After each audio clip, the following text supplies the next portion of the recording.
Hey, good morning, y'all. It's Tuesday and it is sub-zero. Yeah. Basically, my work operation is shut down. The managers are going in. The drivers have been released. Um, the dude that was driving my truck because of my injury has brought my truck to the shop, and hopefully they don't do anything kook.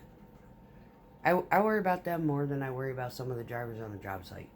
There's only like two mechanics in that entire establishment that I really trust. Anywho,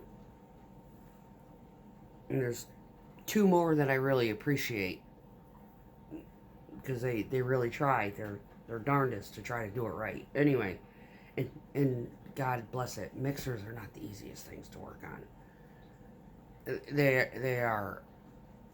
I mean, anything big and diesel and hydraulic is,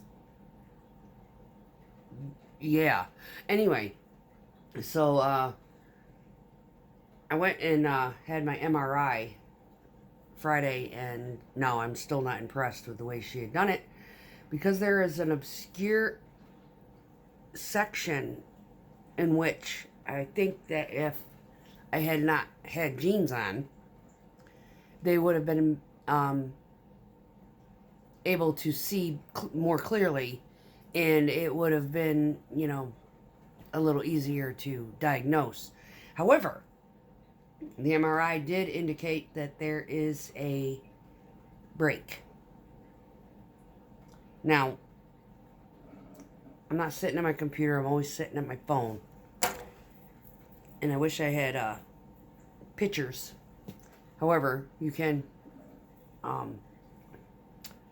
Google pictures, but it is the tibia right behind the knee bone, the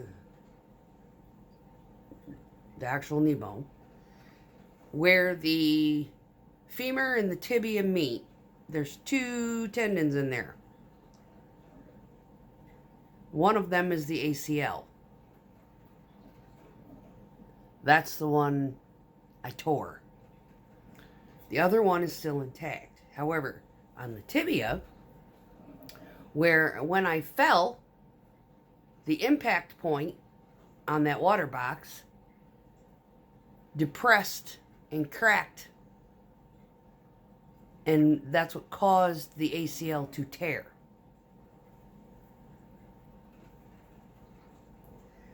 Now, the tearing of it did not hurt. It wasn't until, well, there was a little bit of a pinch when they pulled me out of the mud, and I was like, man, oh, I fucked up my knee. That was all I said, because I felt the pain, like, bing. And then it kind of radiated. So I hobbled back to my truck, and I sat there for 15 minutes waiting for the douchebag that was actually doing the contractor guy gabbing his fucking head off at our driver who was supposed to be helping me. I was trying to help him, and that's how I ended up falling. I was like, dude, do you understand the severity of this fucking situation? I am possibly hurt on your job site, and we need to go. So shut the fuck up. No. Sat there telling his life drama to the driver. Oh, the other driver. So the other mixer operator who was washing down was being nice and being like, yeah, I get it, blah, blah, blah. Trying to listen because he's polite, He's from Europe. Anywho, we get finished, we get to the dump. That's when I notice that I have an issue because my leg wants to do its own thing, right? So, yeah, been off, this will be the third week that I'm off. Now, the first week, the swelling went down a little bit. He put me back on light duty. I was walking around on it with a little bit of pain, but the tibia is broken. There is a fracture. Now, the ACL, tibia, fucking bone. The bone ain't hurting. I broke my metatarsal many, many, many, many years ago. Probably over 20. God, has it been that long? Holy shit. Anyway, 19 years, 18 years ago. And my stubborn ass is so resilient in being independent that I was quite literally riding a bicycle with the freaking boot on. First, it was a cast. I had a hard cast on it.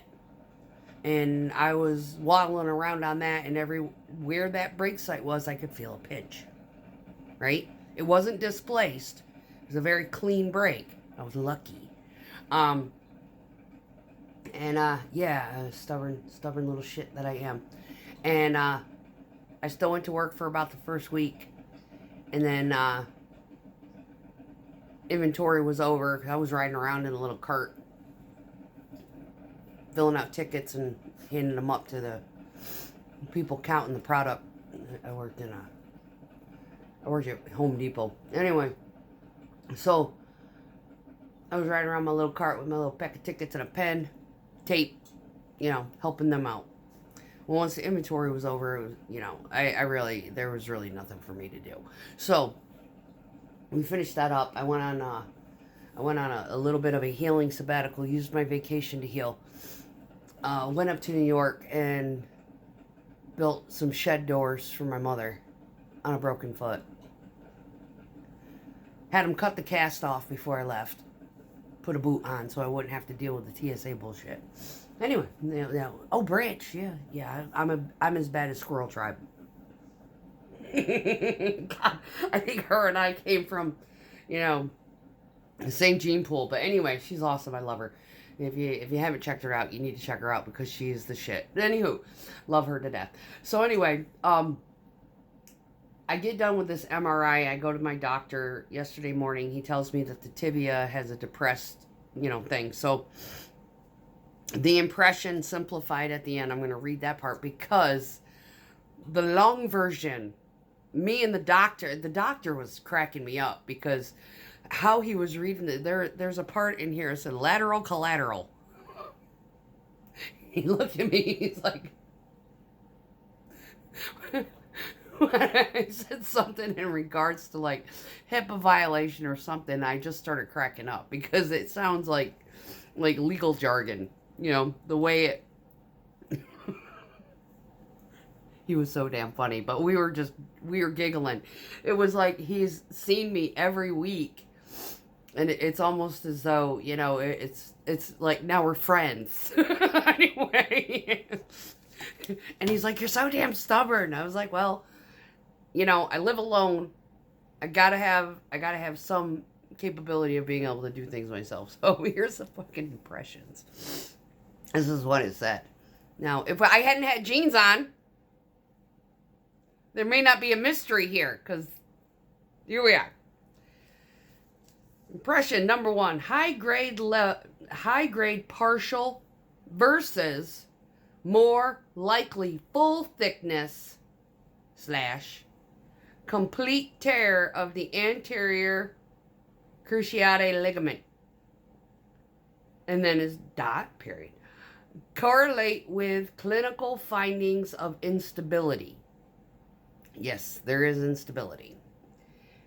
It feels weird. It pops out and pops out like boink boink, and I'm like, whoa, right? Okay.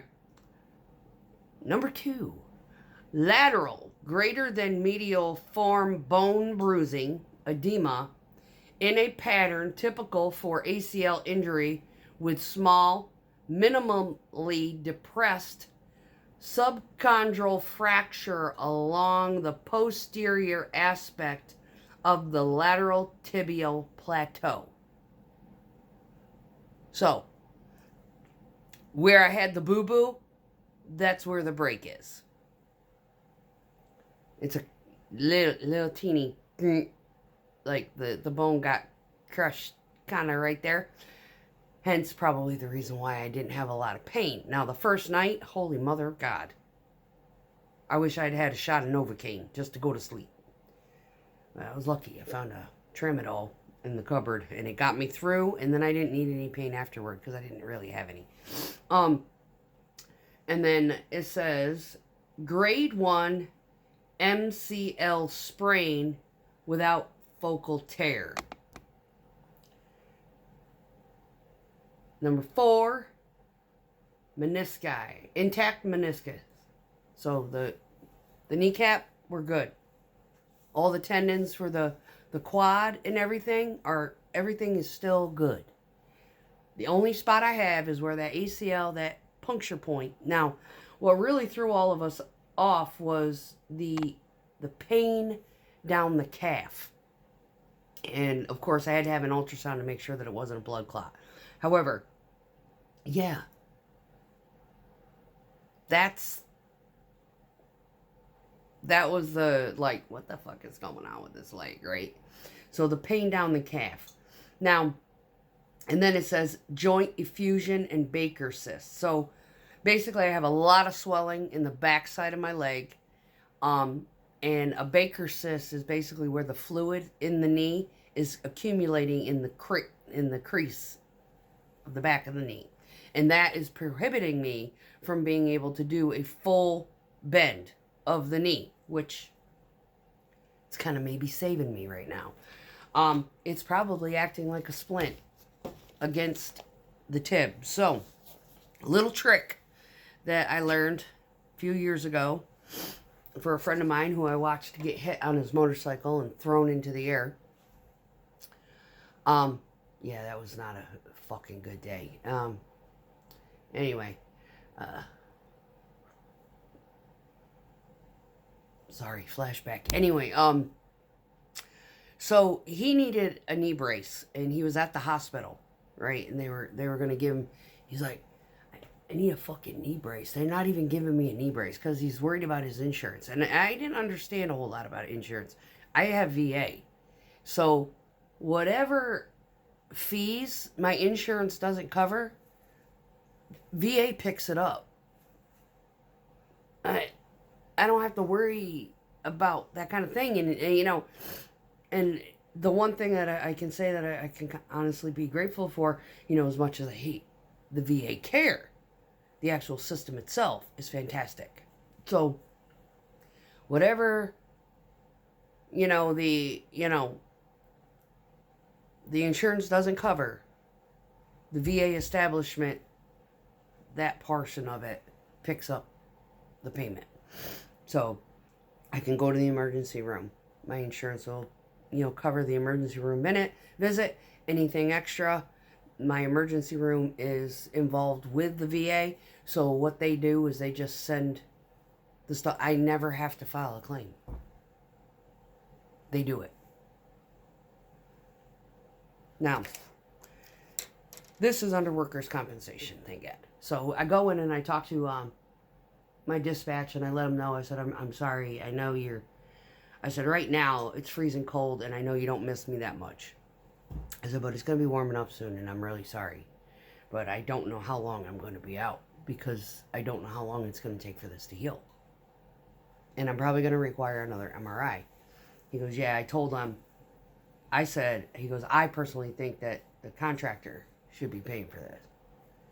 And he said they. He referred to them as they. And I said, they? He's like, them, the contractor. I said, did you really? I said, did you tell them that? He's like, yeah, I told them that. I was like, well, wow, thank you. Yeah, because I think so too.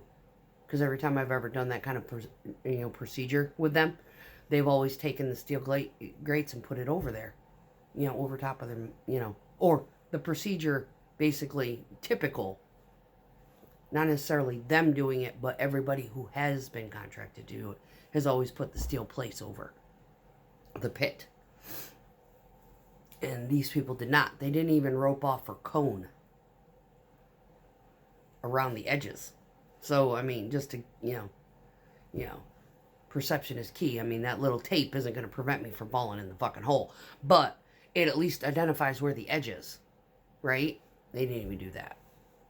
So, it's kind of like horses who, just wrap their reins around the thing and they'll stay there all day.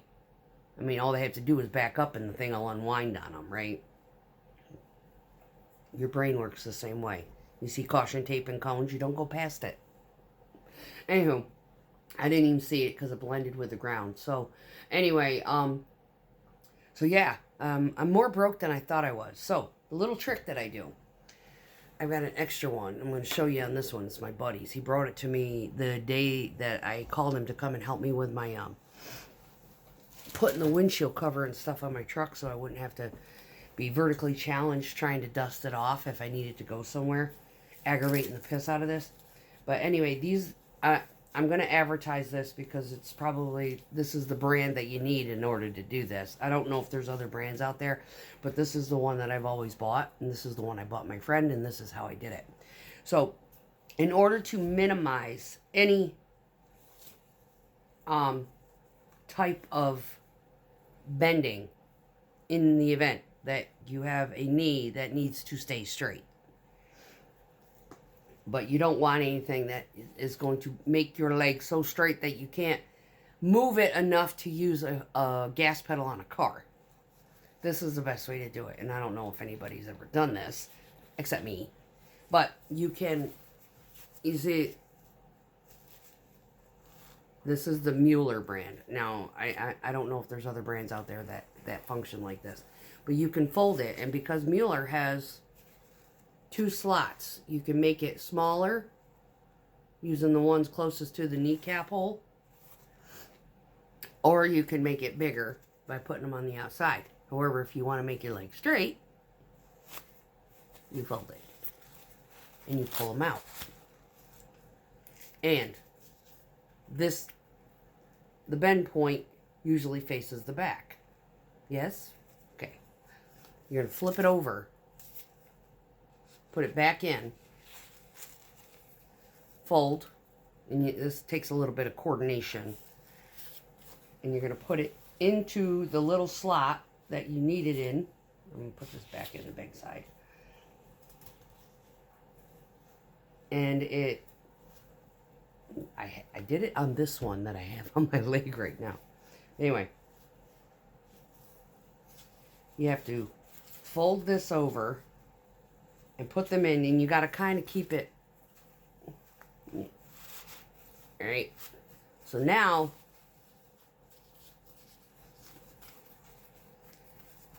when you have it on your leg, it doesn't bend it doesn't bend backward. So it stays put. There's your kneecap that way.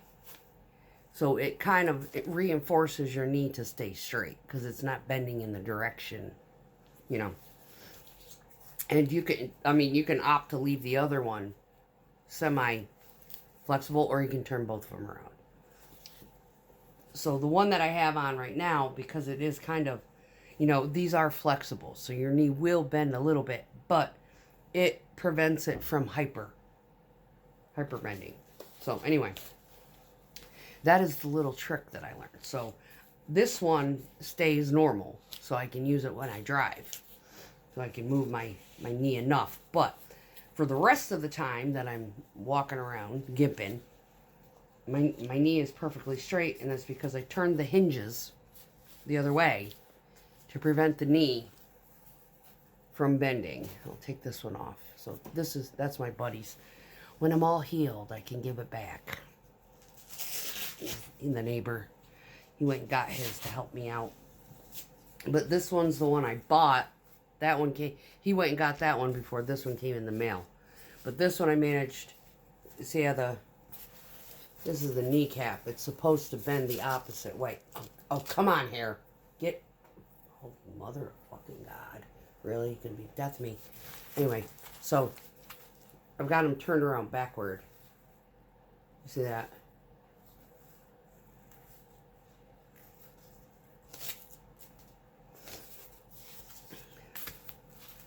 Instead of bending the other way, that prevents your knee from hyperflexing. Keeps it more straight. So, shout out to Mueller brand. They're awesome. No complaints. They, his is a Mueller.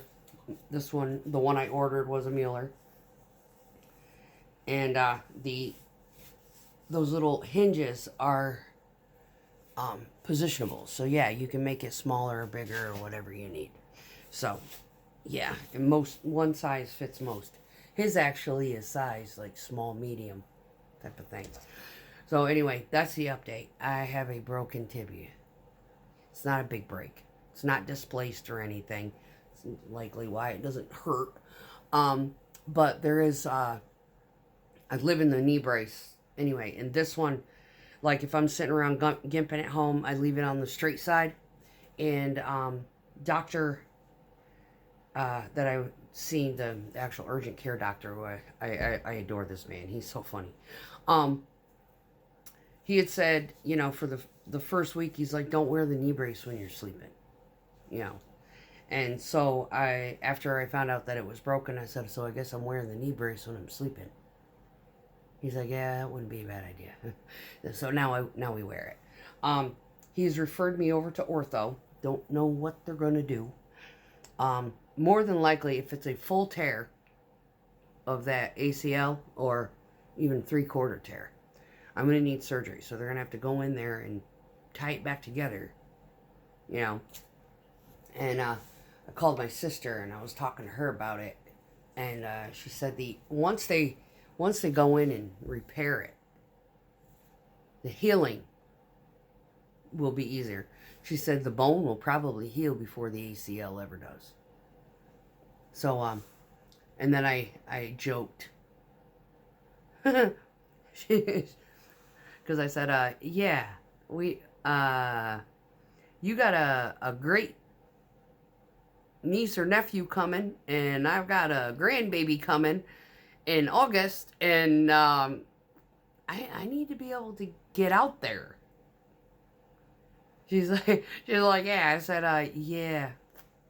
The bike might be going into cold storage, and my ass might be going investing in a spider or a slingshot.